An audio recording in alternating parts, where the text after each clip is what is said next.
কেমন হবে যদি একটি মেয়ে একটি মাছের প্রেমে পড়ে যায়? বলছিলাম 2016 সালে রিলিজ হওয়া অসম্ভব সুন্দর একটি ইমোশনাল মাস্টারপিস মুভি যার নাম বিগ ফিশ এন্ড বেগোনিয়া। এই মুভিটির কাহিনী হলো এক 16 বছর বয়সী মেয়ের যে একটি মাছের প্রেমে পড়ে যায়। আপনারা ঠিকই শুনেছেন, এটি হচ্ছে একটি মেয়ে এবং একটি মাছের লাভ স্টোরি যার এন্ডিংটা অনেকটাই স্যাড। এই মুভিটির শেষে আপনার দু চোখে একটু হলেও পানি আসবে। এই অসম্ভব সুন্দর মুভিটি IMDb রেটিং এ 7 আউট অফ 10, মাই এনিমি লিস্টে 7.5 আউট অফ 10 এবং রোটেন টমেটোসে 94% ফ্রেশ রয়েছে। চলুন মুভিটি শুরু করা যাক। গল্পের শুরুতেই কেউ আমাদের বলতে থাকে আজ থেকে প্রায় 500 কোটি বছর আগের কথা। তখন পুরো পৃথিবীতে ভূমির সূত্রপাত হয়নি, শুধু পানি আর পানি ছিল। আর সে বিশাল জলাময় পৃথিবীতে বসবাস করত বিশাল আকারের মাছেরা, এবং এই প্রাণীদের থেকেই মানব জাতির সূত্রপাত হয়। তখন মহাদেশের তলদেশে আরেকটি জগৎ ছিল। সেই জগতের আকাশটা ছিল মানুষদের জগতের মহাসাগরের শেষ সীমানা। সেখানে পৃথিবীর সমস্ত আত্মা মাছের রূপে সংরক্ষণ করে রাখা হতো। সেই জগতের মানুষেরা ছিল এক অদ্ভুত শক্তির অধিকারী। এই জগৎটাকে যেন সৃষ্টিকর্তা নিজ হাতে তৈরি করেছেন। এ যেন এক স্বপ্নের শহর। এই জগতের একটি নিয়ম আছে, যা হচ্ছে বাচ্চাদের যখন 16 বছর বয়স হবে তখন তাদেরকে লাল রঙের ডলফিন মাছে রূপান্তরিত করে পৃথিবীতে পাঠানো হবে। তার 7 দিনের জন্য পৃথিবীর সমুদ্রে বিচরণ করে বেড়াবে, পৃথিবীর নিয়ম কানুন সম্পর্কে জানবে। এর ফলে তারা তাদের অদ্ভুত মহাজাগতিক শক্তির সঠিক প্রয়োগ করতে শিখবে। এবং প্রতি বছরের মতো আর সেই উৎসবটি উদযাপন করা হবে। সেই উৎসবে অংশগ্রহণ করার জন্য চুন নামের এই 16 বছর বয়সী একটি মেয়ে তার 17 বছর বয়সী বন্ধুর সাথে রওনা হয়, যার নাম ছিল শাও। চুনের পাওয়ার হচ্ছে সে গাছপালাকে কন্ট্রোল করতে পারে, আর শাও পারে বাতাসকে কন্ট্রোল করতে। আসলে এই জগতে থাকা প্রত্যেকটি মানুষের এরকম কোনো না কোনো শক্তি রয়েছে। চুন শাওকে জিজ্ঞাসা করে যে মানুষের পৃথিবী তার দেখতে কেমন। শাও বলে এত সুন্দর যে গত বছর যখন সে পৃথিবীতে গিয়েছিল তখন সেখান থেকে আর ফিরে আসতে ইচ্ছা হয়নি। চুন বলে তাহলে তো সে পৃথিবীতেই থেকে যেতে পারতো। শাও বলে যদি সে পৃথিবীতে থেকে যেত তাহলে চুনকে এখন কে এগিয়ে দিয়ে আসতো। চুন বলে সে তার পিছিয়ে পিছিয়ে নাও আসতে পারতো। তারপর তারা সে উৎসবে এসে পৌঁছায়। শাও ছাদের উপরে বসে সে উৎসবটি দেখতে থাকে। সে তার দাদিমা, যিনি পৃথিবীতে যাওয়ার প্রবেশ পথে দায়িত্বে ছিলেন, তাকে বলতে থাকে দাদিমা ভালো করে সে কাজটি সম্পূর্ণ করো। ওইদিকে চুনের বাবা মা সে উৎসবে এসে চুনকে বলতে থাকে যে মানুষদের কাছ থেকে সাবধানে থাকতে। অন্যদিকে এখানে থাকা একটা ছোট্ট বাচ্চা কান্না করছিল, কারণ তার ছোট ভাই তাকে রেখে পৃথিবীতে চলে যাবে। ছেলেটির নাম টিংমো। সে ছেলেটি তার বোনকে বলে যে কাঁদিস না বোন, আমি 7 দিনের মধ্যেই ফিরে আসবো। তারপর শাওয়ের দাদু পৃথিবীতে যাওয়ার প্রবেশ পথ চালু করে দেয়। চুনের মা চুনকে বলতে থাকে আগামী 6 দিন পৃথিবীতে থাকতে হবে এবং 7ম দিনে আবার এই প্রবেশ পথ খুলে দেওয়া হবে এবং তাকে ফিরে আসতে হবে। তা না হলে তাকে পৃথিবীতে ডলফিন মাছে থাকতে হবে। তারপরে চুন প্রবেশ পথে ঢুকে লাল ডলফিনে রূপান্তরিত হয়ে যায়। সে সহ অনেকে পৃথিবীর পথে রওনা দেয়। সব চিৎকার করে বলতে থাকে সাবধানে থাকিস চুন, আমি তোর অপেক্ষায় থাকবো। তারপরে চুন সহ বাকিরা প্রবেশ পথের মধ্য দিয়ে এক বিশাল সমুদ্রে এসে পৌঁছায়। সে প্রত্যেকদিন পৃথিবীর সৌন্দর্যে মুগ্ধ হচ্ছিল,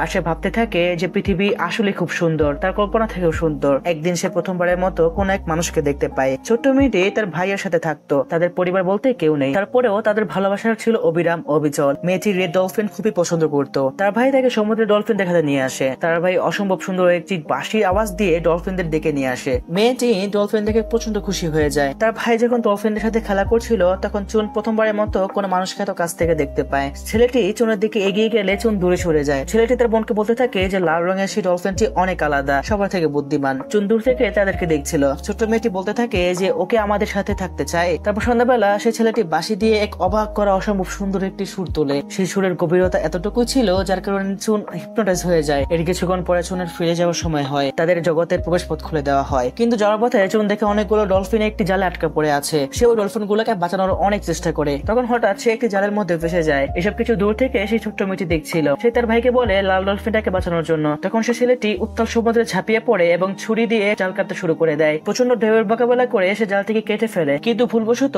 চুনের লেজের আঘাতে ছেলেটি সে প্রবেশপথের ঘূর্ণনের মধ্যে চলে যায়। ছোট মেয়েটি তার ভাইকে চিৎকার করে ফিরে আসতে বলে। সে মহাজাগতিক ঘূর্ণনের ফলে সে ছেলেটি মারা যায়। চুন যখন তাকে খুঁজে পায় তখন খুব দেরি হয়ে গিয়েছিল। চুন কিছুতে বিশ্বাস করতে পারছিল না যে ছেলেটি আর বেঁচে নেই। সে ছেলেটি বাঁশি নিয়ে ছোট্ট মেয়েটির কাছে আসে, কিন্তু সে মেয়েটির বুক ফাটা আর্তনা, তার অজস্র কান্নায় ভেসে যাওয়া মায়াময় মুখ চুনের অন্তরে এমন আঘাত আনে যেন সে নিজেকে পৃথিবীর সব থেকে বড় অপরাধী মনে করছিল, কারণ তার জন্যই মেয়েটি তার ভাইকে হারিয়েছে। চুন বাড়ি ফিরে এসে তার দাদির কাছে যায়। পাখিটি হলো চুনের দাদিমা, যিনি পাখিদের নিয়ন্ত্রণ করতে পারতেন। মৃত্যুর পরে সে একটি পাখিতে রূপান্তরিত হয়ে গেছেন। আর এই বড় লোকটি হলো চুনের দাদু, যিনি যে কোনো রোগ সারাতে পারতেন। তিনি খুব জ্ঞানী ছিলেন। চুন তাকে জিজ্ঞাসা করতে থাকে যে মৃত্যুর পর মানুষদের কি হয়। তিনি বলেন মানুষের শরীরের মাটির সাথে মিশে যায় এবং আত্মাগুলোকে ছোট মাছে রূপান্তরিত করে উত্তর দিকের এক প্রাসাদে রাখা হয়। তখন সে উত্তর দিকে শেষ সীমানে এসে একটি ব্রিজের উপর বসে সে ছেলেটি থেকে পাওয়া বাঁশিটি বাজাতে থাকে।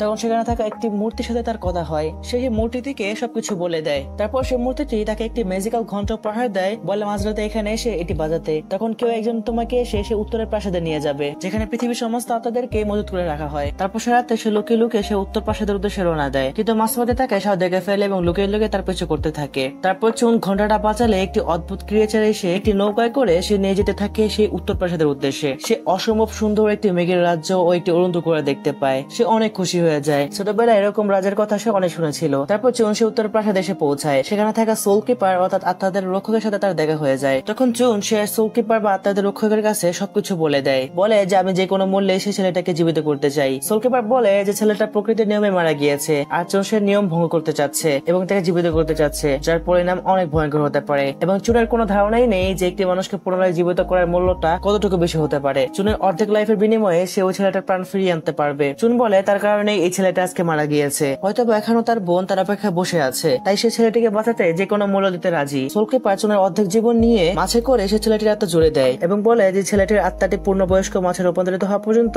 তাকে এই জগতে সুরক্ষিত রাখতে হবে এবং যখন পূর্ণবয়স্ক হবে তখন পৃথিবীতে যাওয়ার পোর্টাল অর্থাৎ প্রবেশ পথের মাধ্যমে তাকে পুনরায় পৃথিবীতে পাঠাতে হবে। নিয়মে যদি কোনো গড়বড় হয় তাহলে আত্মাটি একেবারে জন্য বিলীন হয়ে যাবে। তারপর চুন সেই মাছটিকে নিয়ে বাড়ি চলে আসে। তাকে ফিরিয়ে আনতে পেরে চুন অনেক অনেক খুশি হয়ে যায়। বলতে থাকে একদিন তুমি অনেক বড় হয়ে যাবে, তখন তুমি তোমার পৃথিবীতে ফিরে যেতে পারবে। আমাকে কি তোমার মনে আছে? আমি সেই লাল ডলফিনটি যে তোমার অসম্ভব সুন্দর বাঁশির সুরে পাগল হয়ে গিয়েছিল। আমার নাম চুন, তোমার নাম কি? আমি পৃথিবীর সব থেকে বড় মাছের নামে তোমার নাম রাখবো। তখন জানালার বাইরে থেকে শাও এসে বলে এই মাছটাকে ঘরের ভিতরে বড় করে কি করবি? তুই নিশ্চয়ই এই মাছটির নাম রাখিসনি। তার কাছে দারুণ একটি নাম আছে। সে বইতে পড়েছিল প্রাচীন জগতের সব থেকে বড় মাছটির নাম ছিল কোন। কোন যখন আকাশ উড়ে বেড়াতো তখন তার ডানাগুলো এতটাই বড় ছিল যাতে করে তার ডানাগুলো পুরো আকাশ ছেয়ে ফেলতো। চুন বলে শাওয়ের কথা শেষ হলে সে এখান থেকে যেতে পারে। তারপর সে মাছটির নাম রাখে কোন। বাইরে প্রচন্ড বৃষ্টি ও বজ্রপাত হওয়ায় মাছটি ভয়ে ডাকাডাকি করছিল। তখন চুন সে বাসাটির সুর মাছটিকে শোনায়, যেটা করে মাছটি প্রচন্ড খুশি হয়ে যায়। চুন তাকে বাহিরে নিয়ে যায় এবং দেখতে পায় যে কোন আকাশে উঠতে পারে। এতে চুন অনেক খুশি হয়ে যায়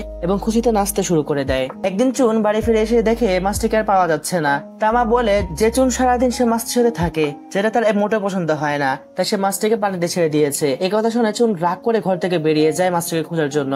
তখন শাও এসে বলে যে সে জানে যে কোন কোথায় গিয়েছে এবং তাকে কোথায় পাওয়া যাবে। শাও চুনকে নিয়ে একটি খালের কাছে চলে আসে যেখানে বৃষ্টির পানি এসে জমা হয়।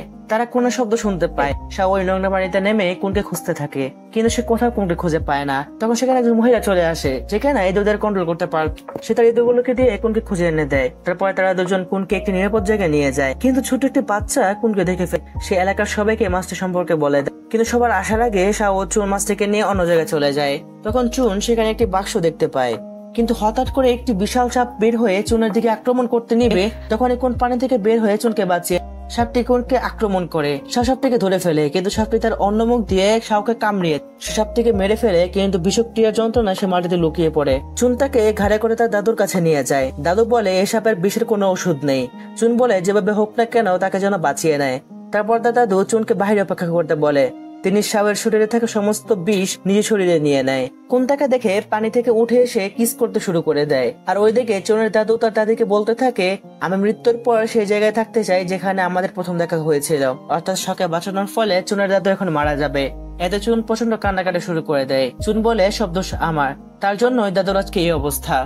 দাদু বলে নিজেকে দোষারোপ করো না, এটা প্রকৃতির নিয়ম। খুবই বিপজ্জনক কিছু কাজ করতে যাচ্ছ তাই না? সবাই হয়তো বা তোমার বিপক্ষে চলে যাবে, কিন্তু যদি তোমার উদ্দেশ্যটা সঠিক হয় তাহলে কারো কথা শুনবে না। তোমার হৃদয় যা বলে তাই অনুসরণ করবে। খুব শীঘ্রই আমি একটা বেগুনিয়া গাছে রূপান্তরিত হব। তোমার দাদিমা আমার কাছেই থাকবে। যে কোনো বিপদে তুমি আমাদেরকে স্মরণ করবে। আমরা দুজন সবসময় তোমার পাশে থাকবো। তারপর দেখা যায় চুনের দাদু একটি বেগুনিয়া গাছে রূপান্তরিত হয় এবং চুনের দাদিমা সে গাছে এসে বাসা বাঁধে। এরপর সবাই লক্ষ্য করে যে আবহাওয়া যেন কিরকম উদ্বিগ্ন হয়ে যাচ্ছে, কারণ গ্রীষ্মকালে তুষারপাত শুরু হয়ে গেছে। একদিন চুনশাকে বলতে থাকে যে বুড়ো বয়সে সে তার বাবা মাকে দেখাশোনা করার সুযোগ পাবে না, কারণ তার অনেক আগে সে মারা যাবে। তখন শাও বলে কেন? তখন চুন বলে কারণ আমি আমার অর্ধেক জীবনের বিনিময়ে কোনকে বাঁচিয়েছি। এ বলে সে সেখান থেকে চলে যায়। তখন ইঁদুর কন্ট্রোল করতে পারা সে মহিলাটি শাওয়ের কাছে একটি খবর পাঠায় যে সবাই কোনের সম্পর্কে জেনে গিয়েছে, তাকে জলদি করে নদীতে ছেড়ে আসতে। কেননা যদি তারা কোনকে খুঁজে পায় তাহলে চুনের বিপদ হতে পারে। তাই শাও কোনকে নিয়ে বরফের নদীতে ছেড়ে আসে, বলে যে তার জন্য চুনের বিপদ হতে পারে, তার চেয়ে ভালো সে সেখান থেকে চলে যায়। তখন চুন সেখানে চলে আসে এবং কোনকে দেখতে না পেয়ে শাওকে জিজ্ঞাসা করে। এই শুনে চুন ওকে ধাক্কা মেরে সে বরফের নদীতে ঝাঁপিয়ে পড়ে কোনকে বাঁচানোর জন্য। চুনকে আটকানোর জন্য শাও সে নদীতে লাফ দেয়, কিন্তু তাকে খুঁজে পায় না। তখন সে মহিলাটি সেই ইঁদুরের মাধ্যমে তাকে বাঁচিয়ে নেয় এবং কোনকে খুঁজে বের করে। তখন চুন দর্শককে ব্যবহার করে একটি গাছের সাহায্যে উপরে চলে আসে। প্রচন্ড ঠান্ডায় সে এবং কোন জমে যাচ্ছিল। ছিল। তারপর শাও তাদেরকে খুঁজে পায়। সে চুনের কাছ থেকে সে ঘন্টাটি নিয়ে নেয় এবং মনে মনে কিছু একটা পরিকল্পনা করে সে তাদের দুজনকে নিরাপদ স্থানে নিয়ে আসে। চুন এখানে অজ্ঞান ছিল। শাও বলতে থাকে, খুব ছোটবেলায় আমি আমার বাবা মাকে হারিয়েছি, তারপর থেকেই আমি দাদিমার কাছে থাকি। আমাকে দেখাশোনা করার মতো কেউ ছিল না, তাই ধীরে ধীরে সবকিছু সহ্য করতে শিখেছি। এই জগতে আমি শুধু একটা জিনিসই সহ্য করতে পারি না, সেটা হলো তোকে কষ্ট পেতে দেখা।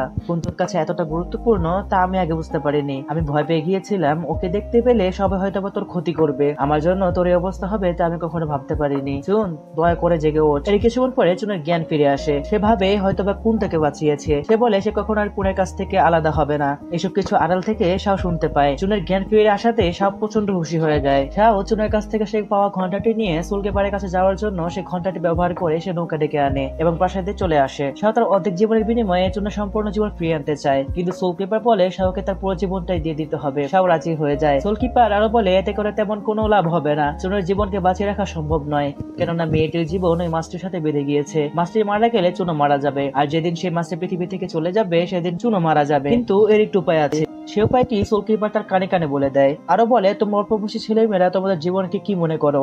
রাস্তায় কুড়িয়ে পাওয়া পাথরের টুকরার মতো মনে করো? জীবনটা আসলে অমূল্য একটা জিনিস। সব বলে, যদি জীবনে আনন্দই না থাকে তাহলে দীর্ঘ জীবন পেয়ে কি লাভ? অন্যদিকে দেখা যায় সেখানকার আবহাওয়া ক্রমশ বিগতিক হচ্ছে। তারা বলে এটা অবশ্যই ঈশ্বরের অভিশাপ, দ্রুত আমাদেরকে এর কারণটা খুঁজে বের করতে হবে। অন্যদিকে শাও ফিরে এসে দেখে যে চুন ওই মাছটার সাথে উড়ে বেড়াচ্ছে। এ থেকে সে অনেক কষ্ট পায়। সে ড্রিঙ্কস করার জন্য একটি বারে আসে। সে অনেক ড্রিঙ্কস করে পাহাড়ের উপরে এসে কারো একটি উদ্দেশ্যে বলতে থাকে, তুমি কি আদৌ জানো যে তোমাকে আমি ভালোবাসি? সে তার সর্বস্ব ত্যাগ করেছে, তোমাকে ভালোবেসে সবাইকে ধোকা দিয়েছে শুধু তোমার জন্য, শুধুই তোমার সুখের জন্য। এই কথা বলার মানে কি এটা আমরা মুভির শেষের দিকে বুঝতে পারবো। এরপর চুন এবং কোনকে সবাই দেখতে পেয়ে যায়। চুনের মা বলে, এই রাক্ষসটাকে আমাদের হাতে তুলে দে, এর জন্যই আমরা অভিশপ্ত হয়েছি। আবহাওয়া ক্রমশ বেগতিক হচ্ছে, একে না মারলে আমরা সবাই ধ্বংস হয়ে যাব। চুন বলে, এটা রাক্ষস নয়, আর আমি ওকে কোনো আঘাত পেতে দেব না। এজন্য সবাই তার উপর আক্রমণ করে। তখন শাও তার দাদিমার মুখোশ পরে এবং পৃথিবীর প্রবেশ পথ খোলা লাঠিটা নিয়ে চলে আসে। বলে, চুনকে এখনই কোনের সাথে পৃথিবীতে চলে যেতে হবে, এছাড়া আর কোনো উপায় নেই। চুনের মা শাওকে থামাতে বলে, কেননা এখনো শাও সে প্রবেশ পথকে কন্ট্রোল করার মতো শক্তি অর্জন করেনি। কিন্তু শাও কোনো কথা না শুনে সে প্রবেশ পথ খুলে দেয়। সে প্রবেশ পথ দিয়ে চুন কোন পৃথিবীর দিকে এগোতে থাকে। প্রবেশ পথে ঢোকার আগে হঠাৎ শাওয়ের হাত থেকে লাঠিটা পড়ে যায়। এর ফলে সে প্রবেশ পথটা বন্ধ হয়ে যায় এবং সেখানে থাকা সমস্ত পানি তাদের উপরে এসে পড়ে। পানির কারণে ভেসে ভেসে চুন ও কুন তার দাদার কাছে চলে আসে, অর্থাৎ বেগুনের গাছের কাছে চলে আসে। পানিতে সবার ব্যাপক ক্ষয়ক্ষতি হয় এবং কি অনেক মানুষ পানির স্রোতে ভেসে যায় এবং প্রবেশ পথের ভুল ব্যবহারের কারণে অনেকগুলো প্রবেশ পথ খুলে যায় এবং ভয়ানক পানি আসতে শুরু করে। সবাই পাহাড়ের চূড়ে যাওয়ার সিদ্ধান্ত নেয় এবং বাকিরা ভেসে যাওয়া মানুষদেরকে উদ্ধার করতে থাকে। সেখানে গল্পের শুরুতে থাকা টিমো তার ছোট বোন পানিতে আটকে গিয়েছিল। তারা তার বোনকে বাঁচাতে পারলেও তার ভাইকে আর বাঁচাতে সম্ভব হয় না এবং তারা তখন কুনকে দেখতে পায়। তারা তখন সেই মাছটিকে মারতে যাচ্ছে। তখন চুন কান্না করতে করতে তার দাদুকে তাকে সাহায্য করতে বলে। তার দাদু নিজেকে পুড়িয়ে দাদিমাকে ডেকে আনে। চুন তার দাদিমার সাথে গিয়ে তাদের সামনে এসে দাঁড়ায় এবং বলে যে সে মাছটা কোনো অন্যায় করেনি। তখন তারা বলে টিমো পানি স্রোতে ভেসে গিয়েছে এবং তার বোন এখনো কান্না করছে। অপরদিকে পাহাড়ের চূড়ায় ওঠার জন্য তারা তাদের জাদুর মাধ্যমে সিঁড়ি বানাতে থাকে। এদিকে চুন কুনকে বলে সে তার সাথে যেতে পারবে না, তার উচিত সে যেন চলে যায়। অপরদিকে টিগমোর বোন ভাবে তারা হয়তো বা তার ভাইকে খুঁজে পেয়েছে, কিন্তু এ কি, এখনো পর্যন্ত তার ভাইকে পাওয়া যায়নি। এই শুনে সে মেয়েটা অনেক কান্না করতে থাকে। চুন নিজেকে ক্ষমা করতে পারছিল না। ইতিমধ্যে সেখানে অনেক বড় একটা প্রবেশ পথ খুলে যায়, অর্থাৎ কিছুক্ষণের মধ্যে তারা সবাই পানির নিচে তলিয়ে যাবে। চুন বলে, এসব কিছুর জন্য আমি দায়ী, এই কষ্ট আমিও সহ্য করতে পারছি না, কিন্তু কুনকে অবশ্যই পৃথিবীতে ফিরে যেতে হবে, আবার স্বাভাবিকভাবে জীবনযাপন করবে। তুমি অবশ্যই পারবে, সে বিশ্বাস আমার কাছে আছে। এ বলে পানিতে লাফিয়ে পড়ে এবং তার দাদুর গাছের গুড়ির সাথে নিজের সমস্ত শক্তি বিসর্জন করে দেয়। সে সেখানে মৃত্যুবরণ করে। তার ফলে তার দাদু এক বিশাল গাছে পরিণত হয়। সেই গাছটির ডালপালা আকাশ পর্যন্ত বিস্তৃত হয়ে যায়, ফলে সমস্ত পানির ধারা বন্ধ হয়ে যায় এবং ভেসে যাওয়া মানুষগুলো দাদুর মাধ্যমে ফিরে আসে। টিংমো আবার তার বোনের কাছে ফিরে আসে। ওইদিকে চুনের মৃত্যুর ব্যাপারটা কুন জানতে পারে। সে পৃথিবীতে না গিয়ে আবার ফিরে আসে। তার এই জন্য অনেক মন খারাপ হয়। সে গাছের একটি ডাল ভেঙে নিয়ে সোলকিপারের কাছে আসে। সোলকিপার বলে সে অনেকক্ষণ ধরে তার অপেক্ষা করছিল। এ বলে চুনের হাত ফিরিয়ে দেয়, বলে এখন থেকে তুমি সমস্ত শক্তি হারিয়ে ফেলেছো এবং একটি মানুষের মতো হয়ে গিয়েছো। সে আরো বলে দক্ষিণে একটি প্রবেশ পথ উন্মোচন হবে এবং সেটা করে কুনকে যেন সে পৃথিবীতে পাঠিয়ে দেয়। এ শুনে সোলকিপারকে ধন্যবাদ দিয়ে চুন দক্ষিণে প্রবেশ পথের দিকে রওনা হয়। সোলকিপার বলে, বোকা মেয়েটি আমাকে ধন্যবাদ জানিয়েছে, আসলে সে ছেলেটাকে ধন্যবাদ দেওয়া উচিত যে জীবনকে উৎসর্গ করে তার জীবনের সময়সীমা বাড়িয়েছে। এরপর জন শাওকে দেখতে পায়। সে একটি গাছের সাথে ঝুলেছিল। সে প্রবেশ পথের দিকে যাওয়ার জন্য কোণের পিঠে করে চুনের সাথে চলে যায়। রাতের বেলা তারা একটি সমতল ভূমিতে ঘুমানোর জন্য অবস্থান করে। চুন শাওকে বলে যখন সে আকাশের দিকে তাকায় তখন তার মনে হয় কেউ একজন তাকে হাত ধরে ডাকছে। মনে হচ্ছে সে তারাগুলো তাকে যেন আমন্ত্রণ করছে, আর সে বিশ্বাস করে ভালোবাসা ঠিক তেমনি, সে তারাগুলোর মতো চিরস্থায়ী। শাও বলে কোনকে পৃথিবীতে পাঠানোর পরে তারা আবার বাড়ি ফিরে আসবে। চুন বলে আমার সমস্ত মহাজাগতিক শক্তি শেষ হয়ে গেছে, আমি আর বাড়ি ফিরতে চাই না। শাও বলে তাহলে কি তুই সে পৃথিবীতে কোনের সাথে থাকতে চাস? চুন বলে পৃথিবী সম্পূর্ণ আলাদা, ওই জায়গাটা তাদের জন্য না। শাও চুনকে কিছু একটা খেতে দেয়, বলে তুই জানিস খাবার খাওয়ার সময় তোকে খুব সুন্দর লাগে, আমি তোকে সব রকম রূপেই দেখেছি, যখন তুই খুব দুষ্টামি করিস, যখন রেগে যাস, অথবা যখন তোর খুব মন খারাপ থাকে, তুই সব রূপেই সেরা। চুন বলে তুই আমার বড় ভাইয়ের মতো। এই শুনে শাও সব থেকে বড় কষ্টটা পায়। এরপর ঘুমানোর সময় চুন শাওকে বলে তোকে ধন্যবাদ, কারণ তুই আমার সাথে ছায়ার মতো লেগেছিলি, সব সময় আমার পাশে থাকার জন্য তোকে অনেক অনেক ধন্যবাদ। আর তুই যতটা ভালো ব্যবহার করেছিস আমার সাথে, এতটা এই জগতে আর কেউ করতে পারিনি। এই শুনে শাও কিছুতে তার কান্না আটকে রাখতে পারছিল না, তার এই কষ্ট আর সহ্য হচ্ছিল না। সে একেবারের জন্য চুনকে ছুতে যাচ্ছিল, সে তার মনের কথা বলতে যাচ্ছিল, কিন্তু সময় আর প্রকৃতির কাছে সে অসহায়। পরের দিন তারা দক্ষিণ সাগরে এসে পৌঁছায়। চুন শেষবারের মতো কোনকে ছুতে বলে। কোন বারবার তার স্পর্শ পাওয়ার জন্য লাফাচ্ছিল। চুন প্রচন্ড ইমোশনাল হয়ে পড়ে, বলে তোমার ঘরে ফেরার সময় হয়ে গিয়েছে চুন। কোন প্রবেশপথের মধ্যে গিয়ে আবার ফিরে আসে। চুন তাকে জড়িয়ে ধরে, তারা দুজনেই কান্না করতে থাকে। এরপর কোন আবার প্রবেশপথের দিকে রওনা দেয়। তারা দুজনেরই না বলা কথা আর মনের গভীর ব্যথা শাও বুঝতে পেরেছিল। তখন শাও সোলকিপারে ঘন্টাটির শক্তি তার মধ্যে নিয়ে নেয়, যাতে চুনকে প্রবেশপথের মধ্যে দিয়ে নিয়ে যেতে পারে। এদিকে চুন দৌড়ে আসে, বলে এসব কি হচ্ছে শাও? শাও বলে আমি সোলকিপারের কাছ থেকে তোর জীবন ফিরিয়ে এনেছি, আর তুই কোনের কাছ থেকে আলাদা হয়ে গেলে তোরা মারা যাবি, তাই তোকে এখন পৃথিবীতে যেতে হবে। বিশেষ কর আমাদের আবারও দেখা হবে। কিন্তু আমার একটা কষ্ট রয়ে গেল, তোকে কখনো শক্ত করে জড়িয়ে ধরতে পারলাম না, মনে থাকা জমানো কথাগুলো বলতে পারলাম না। ওইখানে গিয়ে তুই খুব সুখে থাকিস। চুন সেখান থেকে যেতে যাচ্ছিল না। শাও বলে তোকে যেতেই হবে, তাই আমাদেরকে এই পাহাড় থেকে লাফ দিতে হবে, তোকে আমি প্রবেশপথ পর্যন্ত পৌঁছে দেবো। এ বলে তারা দুজন পাহাড় থেকে লাফিয়ে পড়ে। শাও বলে চিন্তা করিস না, যখন ঝড়ো হাওয়া আর বৃষ্টি দেখবি তখন আমার কথা মনে করবি, দেখবি আমি ঠিক তোর কাছে চলে আসবো। তারপর শাও তার এনার্জির মাধ্যমে চুনকে একটি ফুলে রূপান্তরিত করে এবং তাকে পৃথিবীতে প্রবেশপথ পর্যন্ত পৌঁছে দেয়। দেখা যায় কোন চুন পৃথিবীর একই স্থানে পৌঁছে গিয়েছে। চুন কোনের দিকে হাত বাড়িয়ে দেয়। মুভি শেষে আমরা দেখতে পাই সোলকিপার আবার শাওকে জীবিত করে এবং বলে তুমি আমার যোগ্য উত্তরাধিকারী হবে, আর সবকিছুর দায়িত্ব তুমিই নেবে। অর্থাৎ এখন থেকে নতুন সোলকিপার হবে শাও। অর্থাৎ সে পাহাড়ে থাকা সমস্ত কথাগুলোর মানে আমরা বুঝতে পারি যে শাও সবকিছু ত্যাগ করে চুনের ভালোবাসায় তার কাছে চলে গিয়েছিল, কিন্তু চুন তার ভালোবাসা কখনো বুঝতে পারেনি। সে সব সময় চুনকে ছায়ার মতো আগলে রেখেছে। শুরু থেকে শেষ পর্যন্ত সব সময় বলেছে সে তার সাথে থাকবে। When you see the wind and rain, think of me and I'll be with you.